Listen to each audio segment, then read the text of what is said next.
sister witty 9 Crotchfruit bitter that I spent $400 on cat, so I send a donation to Planned Parenthood in her name. So recently I adopted a 4-year-old feline sweetheart. After adoption fees and vet bills, the total cost for her was around $400, but it was worth every penny. However, my sister, who is a serial breeder, got angry. She went on to tell me how money is tight for me. You don't understand the sacrifices I do for my children, and while I'm struggling, you waste your money on a stupid animal along with a huge string of bingos. It got to the point where I told her she should have aborted Brat if she didn't want to struggle, and she absolutely lost it on me, threatening to get her husband to beat me and even pay a man to me. So you know how it's like raising children. I cut contact with her, but I was still feeling petty, so I donated some $500 to Planned Parenthood and included her name and address. I soon heard from my mom that sister was actually sobbing that I wasted more money instead of giving it to her,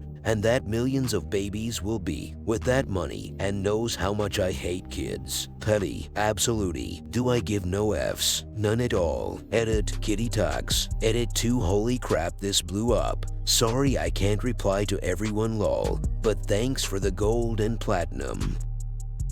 I spent $9K on a vacation and my breeder cousin called me disgusting. I spent a lot of money on an all-inclusive luxury 10-day vacation to Granada. We have a small villa with a butler, a private pool, and hot tub. It's for my husband's 28th birthday, and I spent over a year waiting for it.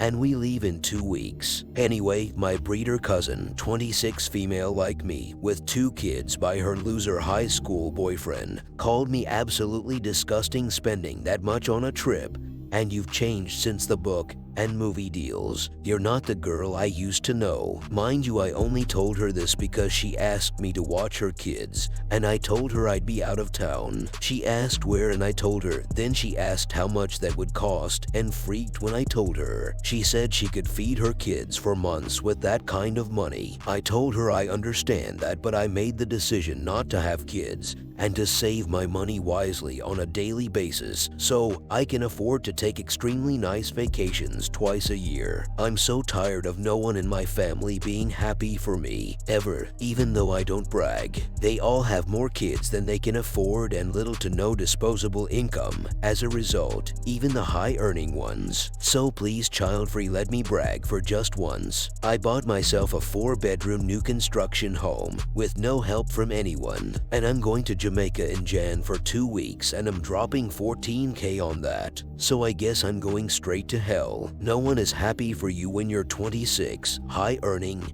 happily in love, and child-free. Being a young woman without kids is a privilege. No, it's an active decision. I'm part of a Facebook group which is exclusively for women. Topics are financial stability, investing into funds, stocks, but also taking care of your own financial situation. Today I read a post there. It was by a group of women who lamented that lots of advice in that forum is for a very privileged group only, naming young women who are working full-time and have no kids. Not having kids is not a privilege. It's a decision I made for myself. I wrote a comment and I'm getting attacked by the breeders. Not having kids is not a privilege I was born with, like being white. It's a simple matter of using birth control and being responsible. I can't take this bullshit of, oh yeah, you don't have kids, you are so lucky. Well, it's very easy. Getting pregnant and carrying a pregnancy to terms is an active decision. If you choose differently, please stop saying that I am lucky and such a privileged person because of a conscious decision literally everyone is able to make. Edit Holy crap, this blew up. Thank you for the really good discussion and the awards, everyone. Just a few words about the original Facebook group for more context maybe. I'm German, born and raised in Germany. The Facebook group is also German. Here, abortion is legal. Birth control is fairly cheap. I pay around $35 for 6 months of my pills. Also, there typically is sex education in all public high schools where kids are taught how to use condoms, what kind of of birth control options are there on the market, etc. I know that in other parts of the world, this looks very different. In other countries, there is basically no sex ed in schools, abortions are hard to access, and all that jazz. I know that me living in a country where all of this is not a problem is a huge privilege. But my problem with the argument regarding to the finance group, all the other women in the group are German, like me. Most of them have at least a college degree, so the education level is pretty high. And still, I get this being child-free is a privilege bullcrap. Sure, if that comes from some poor girl in a third world country, that is totally true. But from my fellow German ladies who live in the same country with a great health care and sex ed system, no.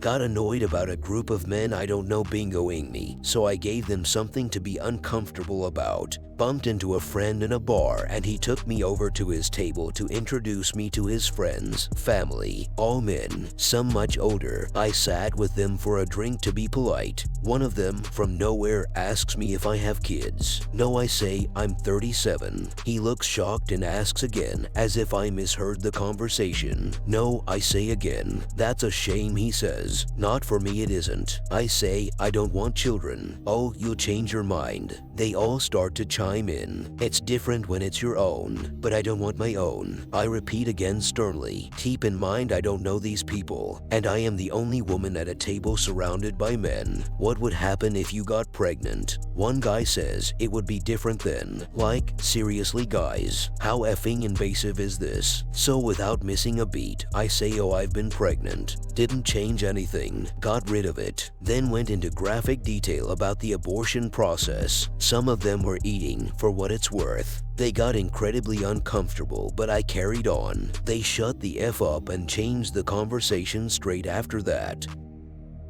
Why you shouldn't even casually date men with kids. 2012, I was very naive about men, but through a mutual friend, I managed to snag me a very fit single dad who was well out of my league. He was an officer, a married-to-the-job type of guy who had sole custody of his 7-year-old daughter. He would gush about her constantly, and I, being the fence sitter I was, absolutely melted. We started dating casually, nothing official, and I figured he would do the typical overprotective parent thing and not actually introduce me to his kid until way later. Nope. Second date, dinner at his place with dear daughter. 2 weeks later, he texts me with the audacity to ask, hey, working late. Do you mind picking up dear daughter from school? Maybe swing by McDonald's for dinner. She has a key. I was really weirded out by it. We had only gone on a handful of dates, but he trusted me to babysit, and babysit I did. Again, the guy was out of my league, and I felt lucky he even showed an interest in me. After that first text, I got other texts pushing more boundaries, pick up some groceries, do some dishes, etc. I hated it,